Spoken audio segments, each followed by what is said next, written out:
Operation सिंदूर की सफलता का पूरे देश में जश्न मनाया जा रहा है। जगह जगह तिरंगा यात्रा निकाली जा रही है।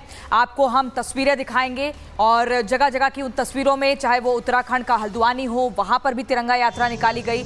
और इसके अलावा पुष्कर सिंह धामी समेत कई सैकड़ों लोग शामिल हुए। हरियाणा के लाडवा में सीएम नायब सिंह सैनी तिरंगा यात्रा में शामिल हुए।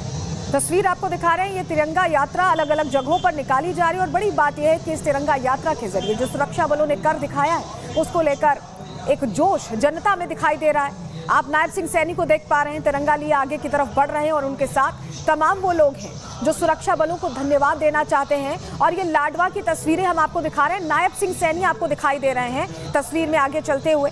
और ये हमारा गर्व है अपने सुरक्षा बलों पर जो हम दर्शा रहे हैं सड़कों पर तिरंगा यात्रा निकालकर, क्योंकि तिरंगे की शान के लिए सुरक्षा बलों ने वो कर दिखाया जो देश चाहता था।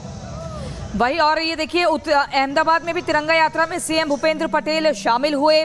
बेंगलुरु में केंद्रीय मंत्री शोभा करंदलाजे की अगुवाई में तिरंगा यात्रा निकाली गई। तो पूरे देश भर में अलग अलग जगहों पर अलग अलग राज्यों में तिरंगा यात्रा निकाली जा रही है। ऑपरेशन सिंदूर की सफलता के बाद ये जवानों को नमन है, ये जवानों को सलाम है, उनके पराक्रम और शौर्य को किस तरीके से आप देखिए हल्द्वानी उत्तराखंड में देखें हम, या हरियाणा के लाडवा में देखें, अहमदाबाद गुजरात में देखें, बेंगलुरु कर्नाटक में, जगह जगह सभी के हाथ में तिरंगा है और लोग वंदे भारत, भारत माता की जय के नारों के साथ आगे बढ़ रहे हैं। ऑपरेशन सिंदूर की सफलता का जश्न मनाया जा रहा है और ऐसे ही पिछले 4 दिनों से तिरंगा यात्रा निकाली जा रही है। हाँ, इससे पहले हमने पहलगाम श्रीनगर में भी देखा, दिल्ली में देखा, देहरादून में देखा।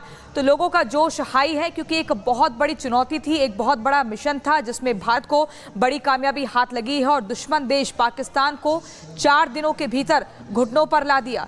इसी के चलते उस भारतीय सेना का पराक्रम शौर्य पूरी दुनिया ने जाना देखा और ये तिरंगा यात्रा निकाली जा रही है। तो 4 तस्वीरों के जरिए वो गर्व का भाव हम आपको दिखा रहे हैं जो हर भारतवासी के मन में इस बीच घर कर गया है। जिस तरह से हमारे सुरक्षा बलों ने हमारा बदला लिया है, हमारा प्रतिशोध लिया है और पूरा करके दिखाया है वो प्रण जो प्रधानमंत्री नरेंद्र मोदी ने लिया था कि जवाब दिया जाएगा, मिट्टी में मिलाया जाएगा। वाकई जो आतंकी ठिकाने हैं उन्हें मिट्टी में मिलाया गया है और अब उत्सव मना रहा है पूरा देश और तिरंगा यात्रा के जरिए जुड़ता भी दिखाई दे रहा है। लेकिन इस बीच जहां हमारे देश में जश्न का माहौल है, वहीं पाकिस्तान में हाल दिन पर दिन खराब होते जा रहे हैं। गृह युद्ध की स्थिति तो बनी ही हुई है, वहीं बलूचिस्तान एक बड़ा सरदर्द बन गया है पाकिस्तान के लिए, क्योंकि बलूचिस्तान ने यह तय कर लिया है कि वो अब अपने आप को अलग करने जा रहा है। इसके लिए बाकायदा ऐलान भी उनकी तरफ से किया जा रहा है और अब वो अपनी आजादी की लड़ाई पाकिस्तान में लड़ते दिखाई दे रहे हैं। रिपोर्ट देखिए।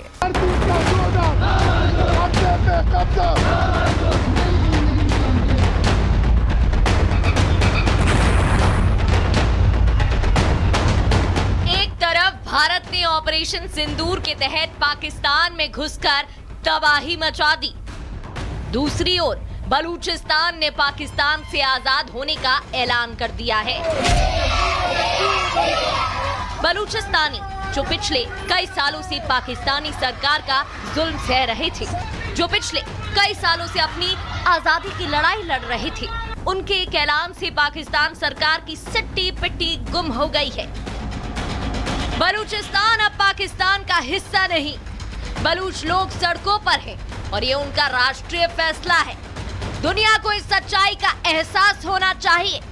भारत और ग्लोबल समुदाय से बलूचिस्तान की आजादी के लिए मान्यता और समर्थन मांगा करता हूँ। धरती का सौदा, कब्जे पे कब्जा, कब्जे पे कब्जा।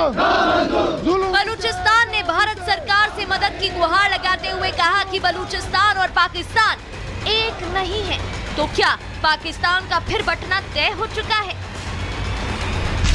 उन्होंने 36 कोऑर्डिनेटेड अटैक किए हैं जो वहां के मेन इंक्लूडिंग क्वेटा जो उसकी हार्ट है, उसके इंफ्रास्ट्रक्चर पे, उसके कैंप्स के ऊपर में जो पाकिस्तानियों का वहां पर कंटोनमेंट है उसके ऊपर कोऑर्डिनेटेड अटैक्स हैं, क्योंकि उसके 6 या 7 जो फैक्शंस हैं एक साथ करते हैं।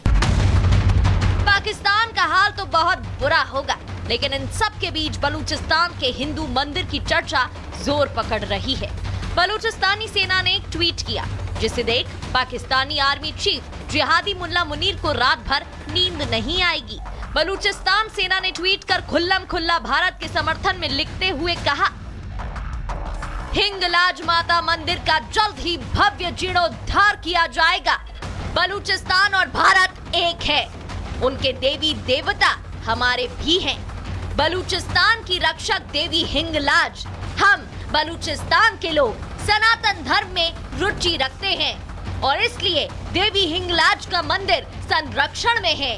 जय हिंगलाज माता। बलूचों ने साफ साफ ऐलान कर दिया कि उनकी आजादी का मतलब होगा भारत के साथ होना, हिंदुओं के साथ मिलजुल कर रहना। जिहादी पाकिस्तानी सेना हिंदुओं के खिलाफ नफरत का बाजार सजाती है, लेकिन बलूचों ने खुद को पाकिस्तान से पूरी तरह अलग कर लिया है। बलूचिस्तान जल चुका है, जो 44 और उनकी आज़ादी घोषित कर दी। सी पैक खत्म हो चुका। गोदार हमारे सीज में है, क्योंकि अभी भी हमारा जो ऑपरेशन सिंदूर चल रहा है। हम बोलते हैं कराची के ऊपर में हमारे 36 शिप लगे हुए हैं, कोई भी पतंगा वहां नहीं में जा सकता है। देर सवेर सही, लेकिन पाकिस्तान का अलग अलग टुकड़ों में बंटना तय है, क्योंकि पाकिस्तान के अंदर अलग अलग मुल्कों की आजादी की आवाज उठ रही है। पाकिस्तान का टूटना कोई बड़ी बात नहीं होगी। बलूचिस्तान की आजादी के लिए आवाज उठाने वाले प्रमुख संगठन BLA ने पाकिस्तानी सेना की नाक में दम कर रखा है। तो वहीं Balochistan liberation front, free Balochistan movement, Baloch national movement Pakistan से आजादी की मांग जोर शोर से उठा रही है। बलूचिस्तान अलग देश बनता है तो हिंदुओं के लिए हिंगलाज मंदिर जाना आसान हो जाएगा, क्योंकि इस बार बलूच विद्रोहियों ने ना पाकिस्तानी सेना को टारगेट किया और ना ही कोई मांग की, बल्कि सीधे सीधे पाकिस्तान से आजादी का ऐलान कर दिया है। Bureau report, Republic Bharat. और इसी बीच बड़ी खबर, हरियाणा से पाकिस्तानी जासूस गिरफ्तार। कैथल से पाक जासूस देवेंद्र गिरफ्तार किया जा चुका है। पाक सेना और ISI के संपर्क में था ये आरोपी देवेंद्र। ISI को देता था खुफिया जानकारी। तो ये बड़ी खबर, बड़ा ऑपरेशन, हरियाणा से पाकिस्तानी जासूस गिरफ्तार किया जा चुका है। पर हमारा स्पेशल डिटेक्टिव स्टाफ है, उसने देवेंद्र सन ऑफ नरवैल सिंह वासी गाँव मस्तगढ़ चीका को हिरासत में लिया था और हिरासत में लेने के बाद उसे पूछताछ की गई और उस पूछताछ के दौरान उसने बताया कि वह मतलब पाकिस्तान खुफिया एजेंसी ISI के संपर्क में रहा है और उस एजेंसी को भारत और पाकिस्तान के बीच जो विवाद चल रहा है उसकी जानकारियाँ उपलब्ध कराता था और जो ऑपरेशन सिंदूर है उसकी जानकारियाँ भी मैं समय समय पर पाकिस्तानी सेना ISI को देता था।